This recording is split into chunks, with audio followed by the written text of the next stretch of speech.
Hello, family. Hello. I'm going to get tears in my eyes. I do so much online, but it's a real treat to just get people in the flesh communing together with me. So my only fear, aside from being up here in front of you, is that I might have too much to say. So bear with me, because I also would like for you to be able to participate with questions, comments, etc. So I've entitled this evening presentation, Writing My Spiritual Journey. And I'm going to jump right in with my first book here, called The 5 Wisdom Energies, A Buddhist Way of Understanding Personalities, Emotions, and Relationships. So, here we go. So, here we are. One summer day in 1976, I was sitting in a friend's apartment in Boulder, Colorado, where we were both assistant teaching at Naropa University, a school that focuses on training in the arts, Buddhism, and contemplative psychotherapy. Naropa's founder, the Tibetan meditation master Chogyam Trungpa, had written a book called Cutting Through Spiritual Materialism, which I was reading. The following passage caught my eye. In the Tantric tradition, energy is categorized in 5 basic qualities, or Buddha families: Vajra, Ratna, Padma, Karma, and Buddha. Each Buddha family has an emotion associated with it which is transmuted into a particular wisdom, or an aspect of the awakened state of mind. They are also associated with colors, elements, landscapes, directions, seasons, and with any aspect of the phenomenal world. Reading these words aligned me with my world. It confirmed many feelings and experiences I had had in my life. Though I had not yet begun to practice sitting meditation and knew almost nothing about a contemplative tradition, somehow I instinctively knew about the energies of which he wrote. My immediate connection came from my life as a dancer, choreographer, and teacher. I was passionately interested in examining the dynamic qualities of expressive movement. I had choreographed a piece called In Wildness, which explored how a prairie dog contrasts with the feeling of a lion coming in for the kill. You know, prairie dogs, lion. In other dancers, I explored human emotion, the heat of love, the strength of anger, the stiffness of pride, the sparkle of joy. Reading Chogyam Trungpa Rinpoche's words that day changed my life. That was the beginning. It led me to a contemplative tradition with an understanding of energy at its core, that acknowledged the inherent sanity and richness of my art discipline and life, while allowing me to step onto a meditative path. So for the next few years, the 5 Buddha families increasingly became part of my dance work. As they did, my awareness of these energies began to color my perspective in other areas of my life, my relationships with people in particular. Why was it that one man brought out my intellectual curiosity and another my physical desire? Why did I feel at ease with one person and anxious with another? Why would I feel powerful in one situation, but inhibited and frustrated in another? What was the energetic relationship between myself, these people, and these situations? So that was the beginning. And I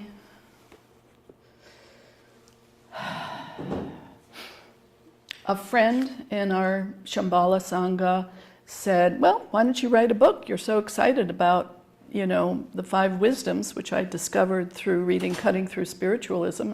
I said, okay, I'll write a book. There's always been a reciprocal relationship between my writing and my teaching.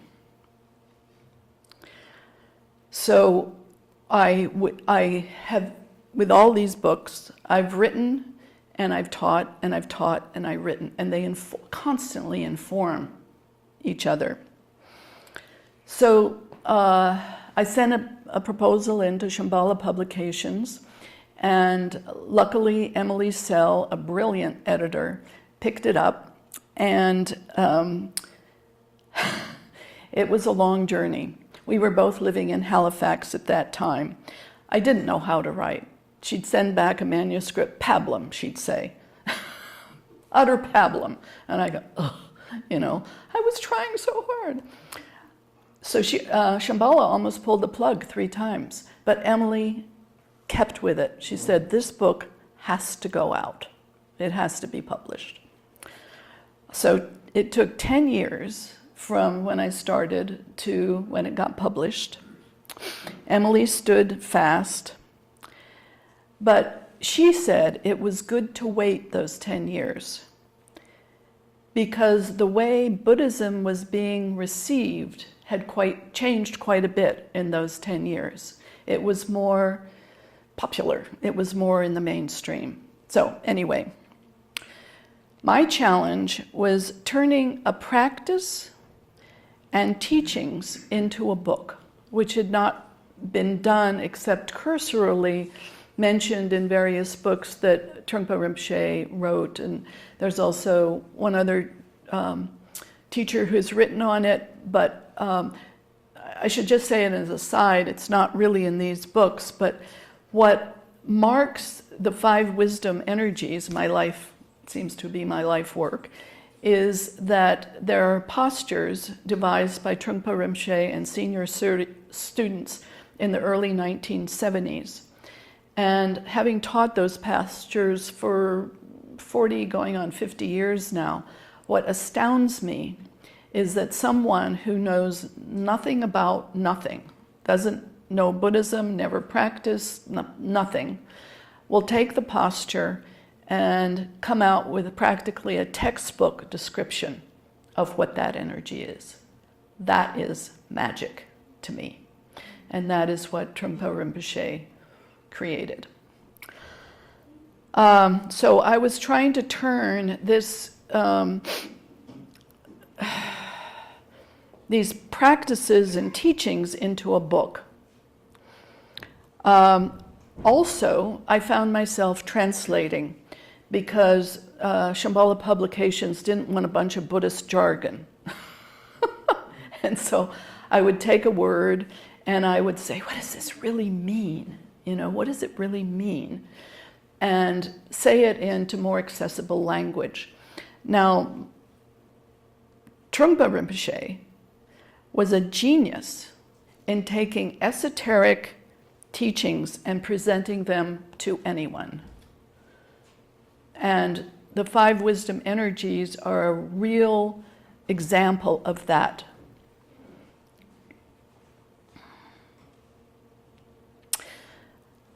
Shambhala Publications also influenced the book in a couple ways, which has been very helpful. Come in, find a seat, please.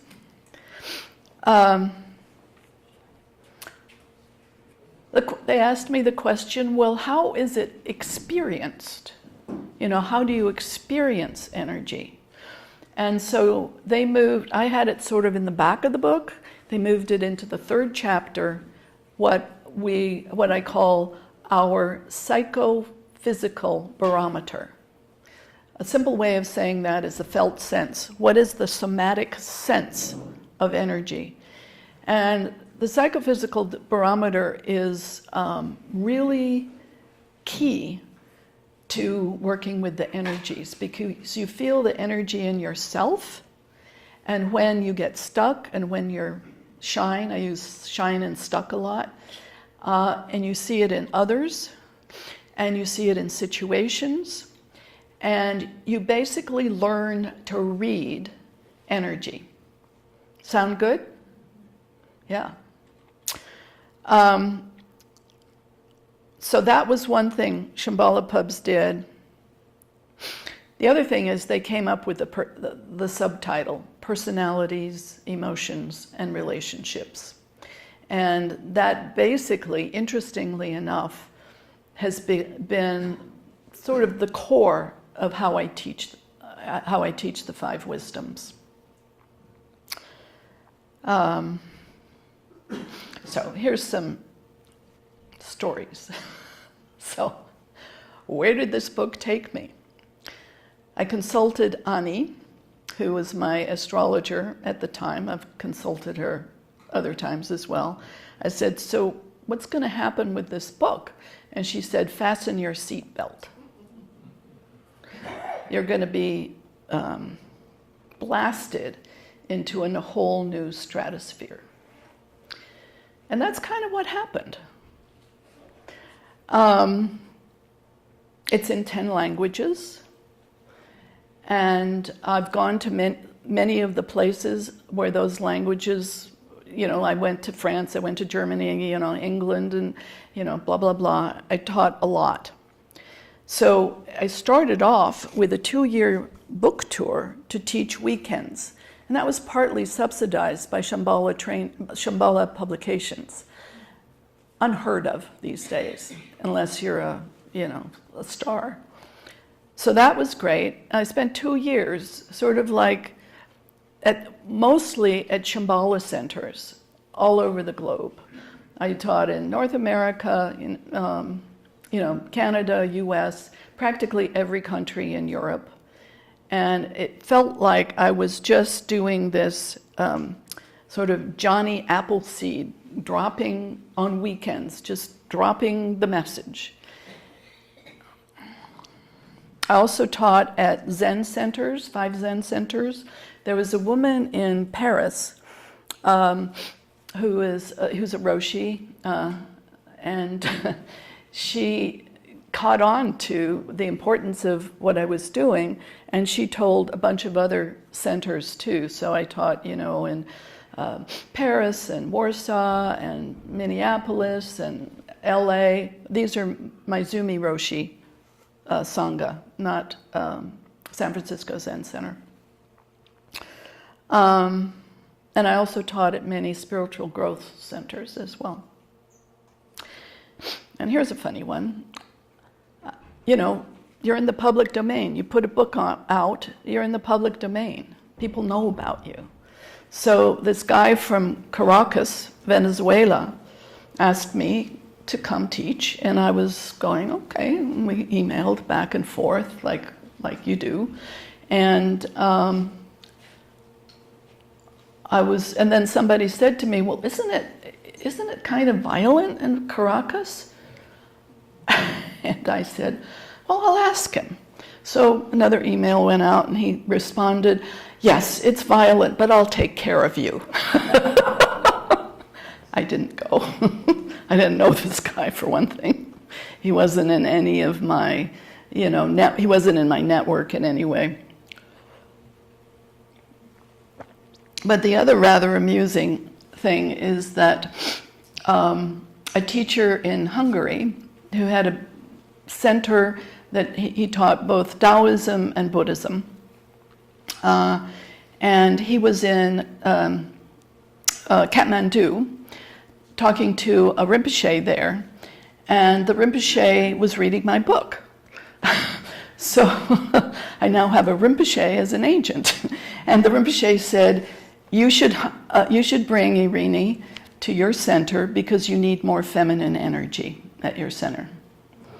So that resulted in me teaching in Hungary, back and forth, not living there, for 5 years. And it was a very rich experience, teaching in Hungary. The first time I went there were 50 participants, and I was scrambling to get assistance for 50 people, because I teach, but I also process people as they're getting into the energies.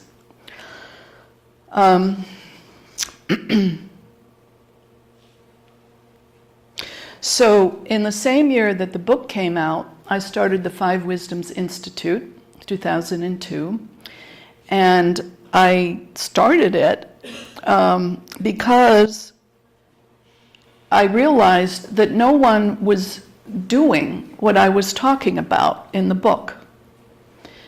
And so I realized that I had to be a marketer, of this work. So I started the Five Wisdoms Institute, and then in 2006, I started the Five Wisdoms Training, which is an in-depth training in this work. And it was a big turning point because it started off as 2 years, then it became 1 year, and it's 6 modules, it's in-depth, and I ended my being Johnny Appleseed phase and would go and spend like 2 or 3 weeks at a time in Europe. There was particularly, I taught a lot in Europe, and I would spend many weeks there, going to this place and the other place, etc. So once I started the 6-module training, then that led to graduates. So now we have 50 graduates in 9 countries and 15 authorized teachers, because they would do the in-depth training and then they would take a teacher training with me, which was another year. And I'm so proud of them. I just, it was just one person after another. I saw their lives transformed and doing great work. A couple of them started their own Five Wisdoms Center, which I consider an affiliate of the Five Wisdoms Institute outside of Buffalo. The man I'm going to be co-teaching with in Sicily in the summer, you're welcome to come, is a recent graduate, brilliant, absolutely brilliant in terms of being able to convey the 5 wisdoms. I've also, anyway, blah, blah, blah. I've got wonderful, wonderful teachers. So I can pause, and if there's any questions, otherwise I will go on. When I first started teaching, I'd ask if there's questions, and nobody would have questions, and I say, I guess I'm very clear. Okay, so that's this book. We're done with this book. Then, Shambhala Publications asked me to write a workbook. And it was published 10 years later in 2012. And it's very influenced by the authentic leadership training that was at Naropa, which I took part in for a year. And it's basic. This book is about how the 5 wisdoms can come into every aspect of your personal and professional life. So it's the first, this is what I've used as a workbook for my trainings, and it's been very helpful in that sense.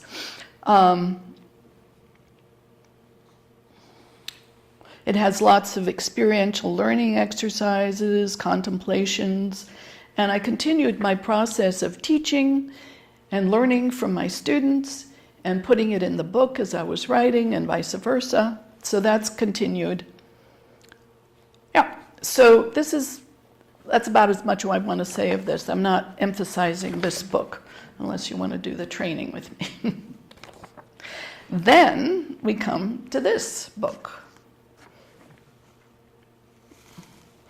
Unfolding the Mystery of Your Life on the 5 Wisdoms Path. It was published in 2024, just last year, October.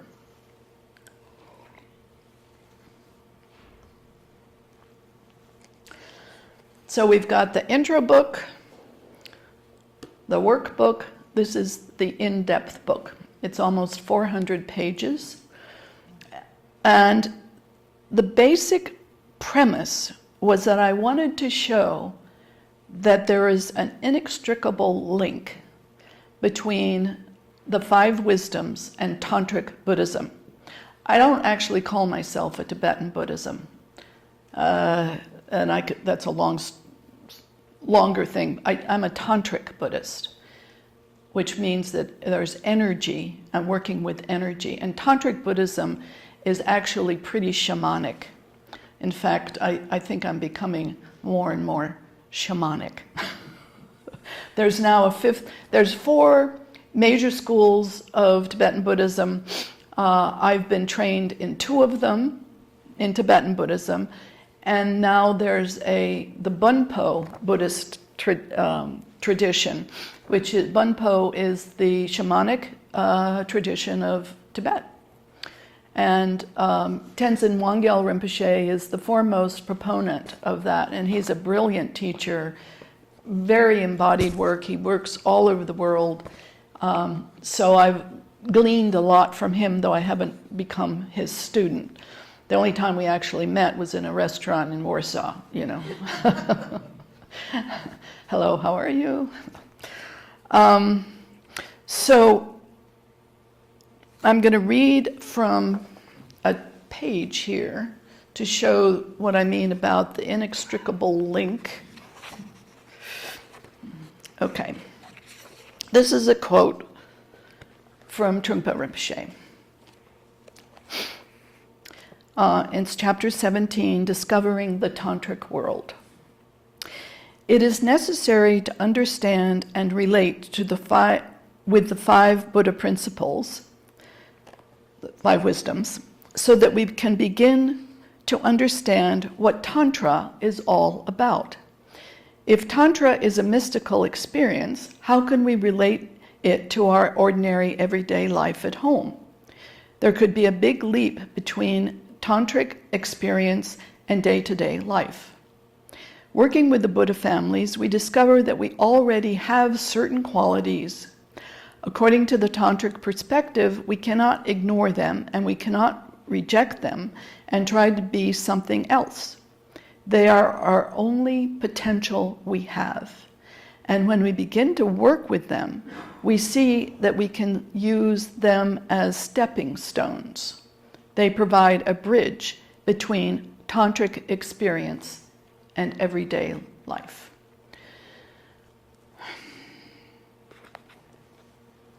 So the working title for this book was The 5 Wisdoms of Tantric Buddhism. And then I had a wonderful opportunity, none of them are here, Claire Cummings, Barbara Blaisdell, and Bun met with me to come up with more fun titles, not the 5 Wisdoms of Tantric Buddhism, heavy, heavy, heavy, but Unfolding the Mystery of Your Life on the 5 Wisdoms Path. So that became the title, and they also helped me play with the titles of the chapters as well. So many thanks to them.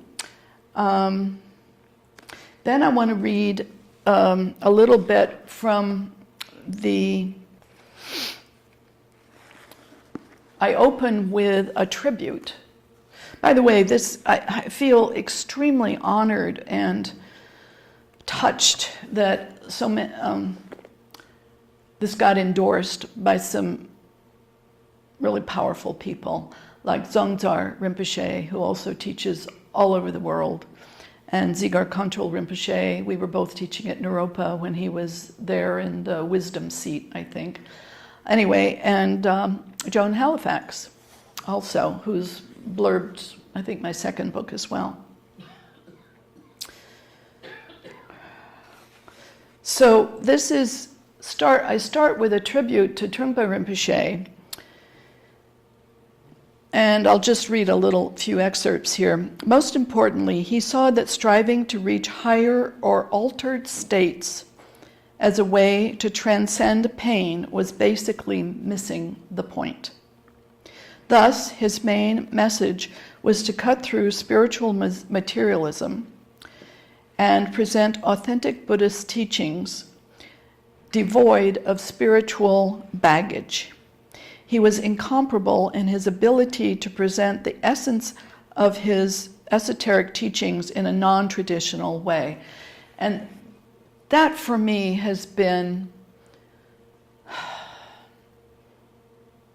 a tremendous inspiration, that you can take traditional teachings. I mean, one of the things, I don't know how much people know about Tibetan Buddhism, but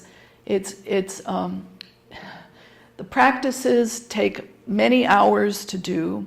There are lots of bells and whistles. There's visualizations, there's a mantra, there's a liturgy, there's drums and bells, and you have to do a lot of preparation work before you even get to doing those main practices. So one of the things that I appreciated so much about the way Trungpa Rinpoche taught, like in Cutting Through Spiritual Materialism, he was just talking human to human. So what he says, I quote, this is a direct quote, "My teaching concerns actual experience. I don't feel that I need to hide behind something, though some people are critical of me for coming out and showing myself as a human being." He had just taken off his monk's robes. "But my role is a far deeper one than a mere cultural mission, a representative of the East to the West. I am not Tibetan, but human. And my mission is to teach others as effectively as I can in this world in which I find myself." That's my boss.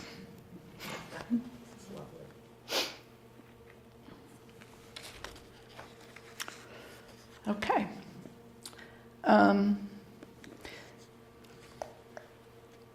Page 6. Okay, in the intro, what happened?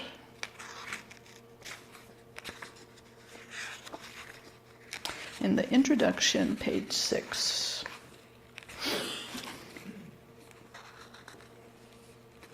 Sorry.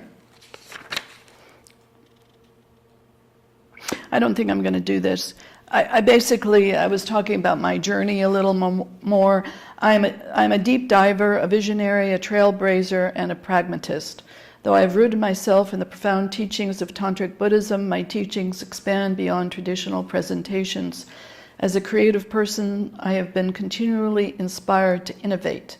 As a woman and a dancer, I have focused on making my teachings experienced and embodied. Responding to the prevalence of trauma in a world, I brought in contemporary research on neurobiology. As a lifelong learner, I have delved into quantum physics and have delighted in the resonance between it and Tantric Buddhism. I pay attention to cutting-edge thinkers who contribute to our understanding of expanded states of consciousness and the fast-growing demographic of people who consider themselves spiritual but not religious. I feel Buddhism is lacking in not having teachings on personality and relationships. So I have made them a primary focus. Most importantly, I focus on making the teachings have everyday relevance. In writing multiple books, I delved into the goldmine of these teachings. Not hiding behind jargon made me dig deeper into my own understanding to present the teachings with authenticity in an accessible way. Understanding is a process, like digging for treasure. The treasure is already there. The digging is what takes effort. Once the treasure is found, it is like a box full of rough-cut diamonds. Cutting and polishing each diamond reveals its brilliance.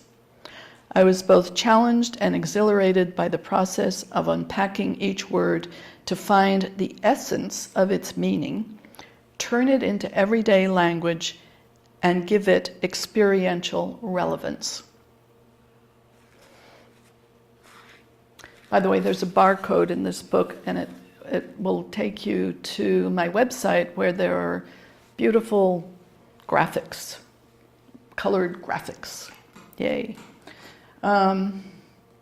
Okay, I just want to then give you a sense of these titles that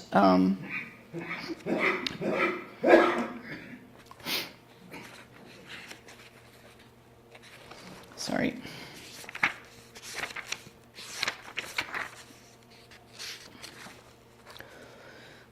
Sorry. Okay. So with all my books, I feel it's important, if I'm talking about the 5 wisdoms, to talk about how personality, basically. So part 1 is the 5 wisdoms and you, to know yourself.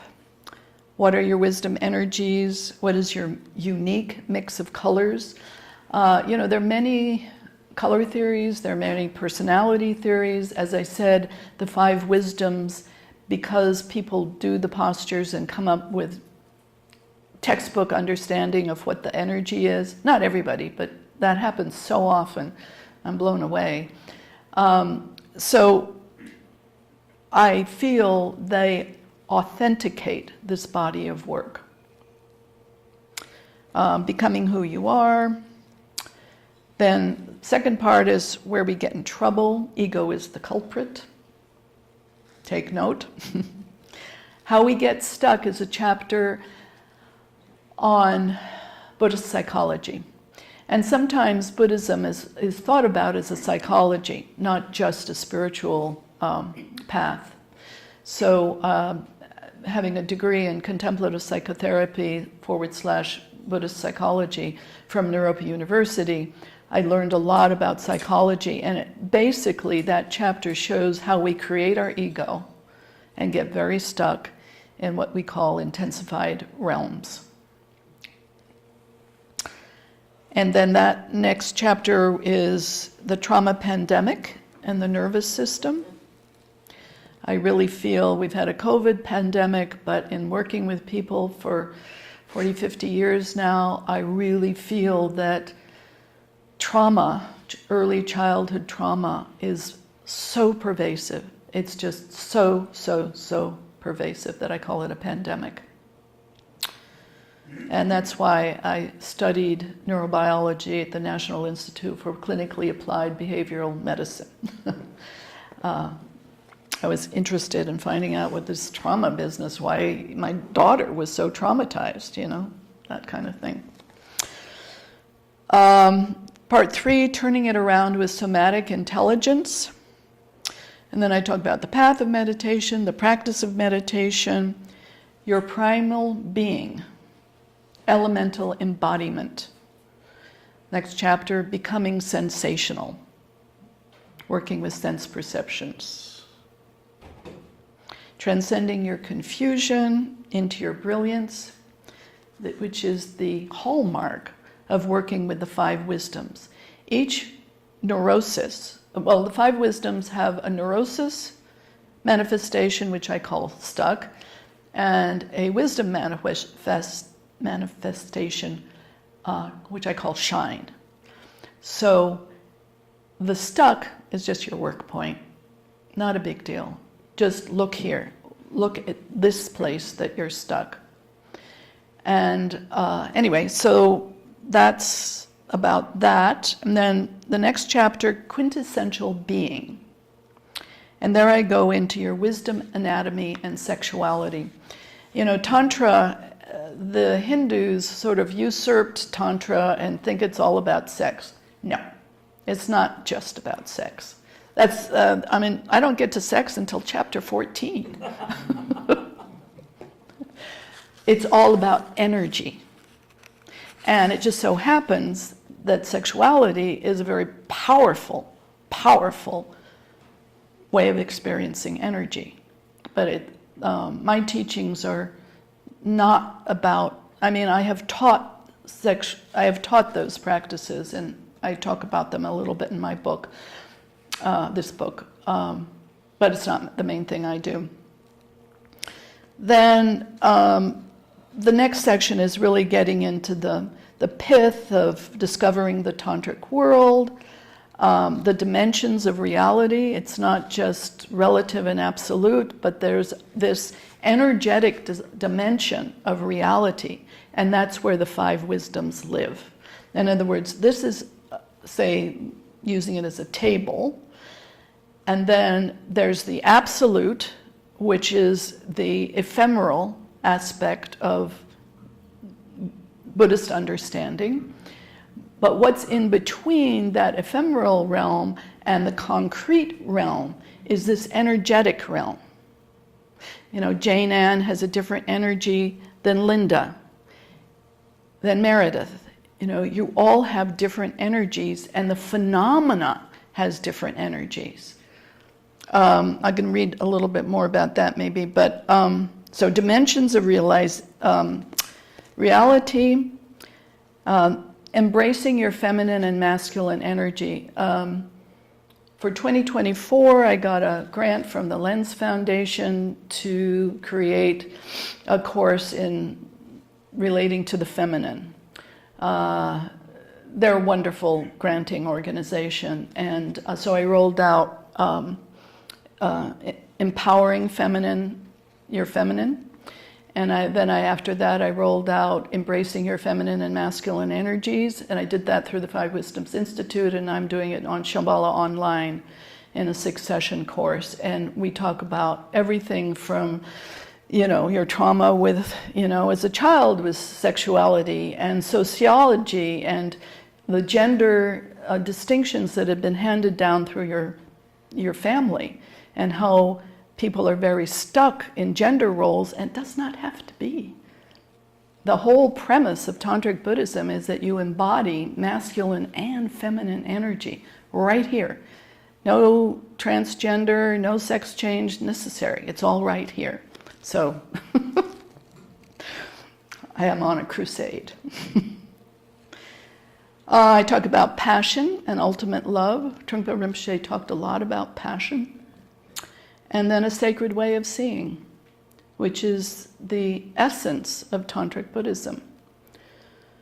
Then I talk about life purpose in the last part of the 6th part of the book. So anyway, that's kind of where I am now, is that I'm moving towards shamanism. and I refound my love of practicing sitting meditation outside. So you'll find me and Joy at the pond about twice a day, and I've also found another more secluded place I'm not going to tell you about. So when you sit outside, you're like resonating with energy, the phenomenal energy outside you, and it's intoxicating. It's very, very intoxicating. Any questions?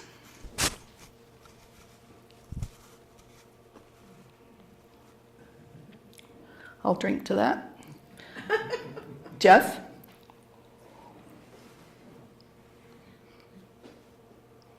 So 2 things that I wondered about as you were talking is, it'd be interesting to hear more about how you set up your school and the process of doing that. And the other thing was, I was wondering if would you work with individuals, and what is that like? Thank you. Well, when I started the institute, I was just fishing around. It was a few years later when I started the in-depth training, and I had the audacity to start it in Paris and Amsterdam. Why not? So I'd already been teaching quite a bit in Europe, so I had a following in Europe, even more than the US and Canada. And it built, and there's a colleague I have who's my 5 Wisdoms buddy, Sydney in the Netherlands, who hosted me many years at his center in Wageningen in the Netherlands. And I said, if you get a 2-year training, I get to be able to say Wagingen. So it's been incremental. I was doing I did the Johnny Seed version, and then I did the in-depth version, Paris and Amsterdam, and then it went to Wagingen, and then Hungary, so that I did a lot of on-site, but then COVID. I had already started teaching online with Zoom, and I learned a lot about how to do that. One of the reasons I write books is so that I don't have to give talks. Please read this chapter, let's discuss. So all my online work is interactive. Also, I coach people, and depending on their familiarity and interest in 5 wisdoms, we either bring it into a 5 wisdoms context, or I have contemplative psychotherapy training also. So I call myself a coach rather than a psychotherapist because I'm not licensed. I always slide under the radar. So it's slow. It's been slow building it, and it's a little bitty piece of trying to make the world a better place. Even my tango teachers agree. One dance at a time makes the world a better place. Tango was my last dance form. I loved tango. It also made me crazy. I wanted the best partner at that time, and there were 7 girls lined up ahead of me. It was very neurotic making. Sanjan. So you've told us everything around the teaching of the 5 wisdoms, but not what you mean by the 5 wisdoms. Is that something you want to keep private until we enter into that world with you, or do you want to speak? You mean specifically what they are, what they're called? Yeah, and what the energies are of that. Yeah. Fajung kind of wanted me to go into it. I don't have time to do 4 books and really go into in depth with understanding of 5 wisdoms. I'd be glad to do that in the future. Okay. I already did one way back, when I first moved here. But, patience. Okay, I need to go on because I really do want to tell you about this 4th book, if you can bear with me. This is called A Heart of Service, A Family's Epic Story, and then in small print in their own words. And this book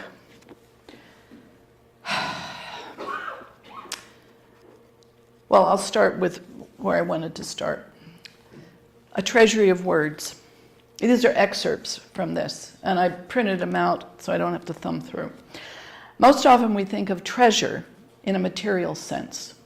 In terms of my family, it has been the written word, giving meaning to lives in diaries, letters, and poems. One of the outstanding things about my family is that they documented their lives. This book is not possible without this particular trait in the family. This is 6 generations in this book. Articulate observers and their letters reflect personal, social, religious, economic, and political conditions both in the United States and abroad for over 100 years. Our professionally done genealogical chart, a document of enormous sheet of paper, which is outside my unit, go check it out at 339, goes back to 1491. The Minnesota Historical Society has 38 boxes dating back to the 1800s, the most documented family in their archives. Bonnie Palmquist took on our family, and most of the family that is traced is the Christies, from Scotland to Ireland to Wisconsin to Minnesota. And at the back of this book, there's the list of books, the bibliography lists books, other books on my family. One in particularly is letters from the Civil War that my great-grandfather, I always get the greats mixed up. My great-great-grandfather was in the Civil War with his brother and wrote back letters, and that's now a book, you know. My great-great-grandmother, well, I'll get to that in a minute. Okay, so Bonnie Palmquist took on the Christie family members, and she says they are intelligent, articulate, humorous, and possess a fine sense of observation. Their lives and circumstances changed through sojourns in Wisconsin, Minnesota, Montana, Turkey, Alaska, and Washington, D.C. The Christies were most atypical in writing and saving generations of letters. Literally a trunkload of letters arrived at the Institute one day, apparently. It is most unusual to find a family manuscript collection of 35 linear feet containing thousands of letters and miscellaneous material to and from members of one family and extended family members. Their decision to leave Ireland and Scotland, the Civil War, the Armenian massacres, 100 years of letters showing a remarkable attention to detail and the diversity of subjects. They can provide for many who don't have such family letters a glimpse of how their ancestors have lived. I particularly want to bring out a little story here about my great-great-grandmother, Carmelite Christie. My great-great-grandfather, Thomas D. Christie, and she started a school for Armenian boys in Turkey. And Armenians, because they thought the Armenians were sort of losing their religion, they didn't go there for the Turks, they went there for the Armenians. And then there were the massacres, essentially the genocide of the Armenians in Turkey. And my great-great-grandfather went to Constantinople, now Istanbul, to plead that they didn't deport the Armenian teachers, which they needed for the school. And they wouldn't let him back to Tarsus. He was detained for 4 years. He finally went back to the US. He was gone for 4 years. But the point here is that my great-great-grandmother was taking care of the school of Armenian boys. 150 British soldiers sort of landed in her compound. They were from the war. And there were, at one point, they housed about 3,000 Armenians. And so it was a tremendous, courageous effort on my great-grandmother. My great aunt and her friend were put in there was a hot water heater that they would put the kids in if anybody came that was, and once a general came in and looked around the place and said, yeah, this looks good for the army, I think I'll move in. No way, says Carmelite Christie. Anyway, she's been a real inspiration to me, as my grandmother too. My grandmother then was living in Tarsus at this compound, and there was an American tutor, and they fell in love, and blah, blah, blah, and then spent 35 years as missionaries in Turkey. And my grandfather held a clinic in Tarsus, which is a small town, not a big town, but he was known throughout Turkey. He was sort of like a Turkish saint, because he basically get up at 7 a.m. and do clinic, and my grandmother would take interviews, the intake, and she spent a lot. She was born in Turkey, actually, and she would take interviews and could speak all their dialects. And my grandfather would then finish clinic, jump on his horse, and go to about 30 different villages that they were connected to. I mean, those times when I think about, oh, we don't have the heat, oh, we got the wrong menu, I go, what they went through, And those stories are in this, some of that is in this book. So anyway, just...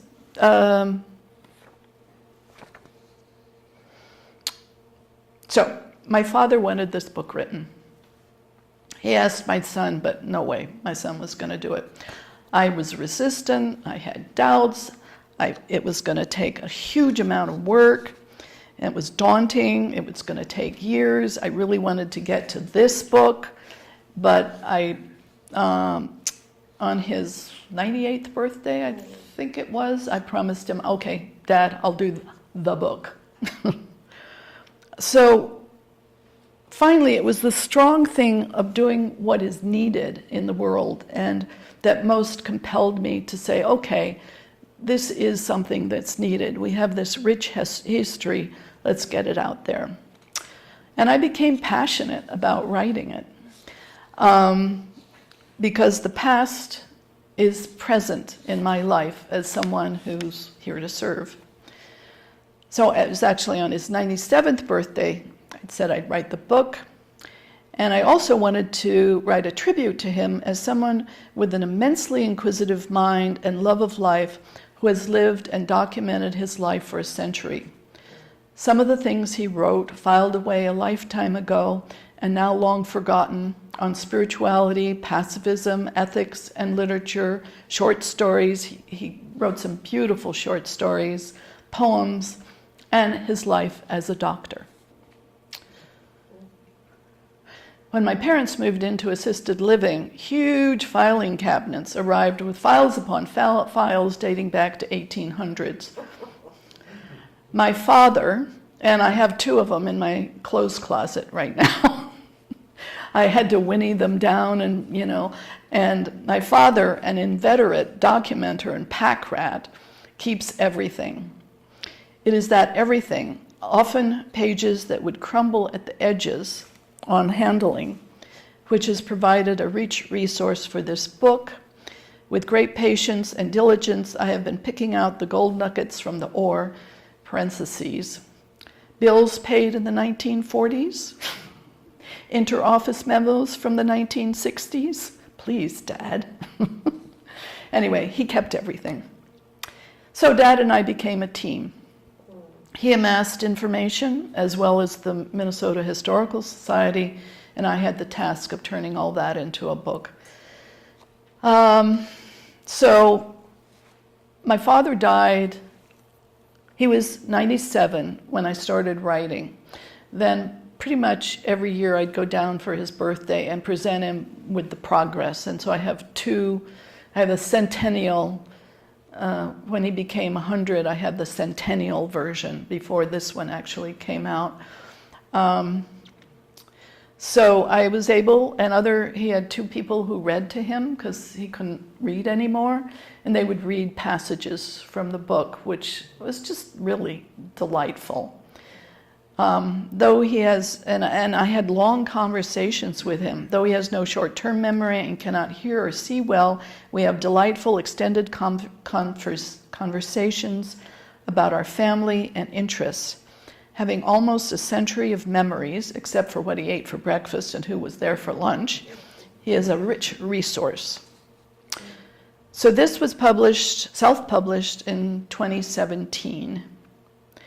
And my father died in 2021 at the age of 105. Yeah. Look at the time. Aren't I brilliant? I did it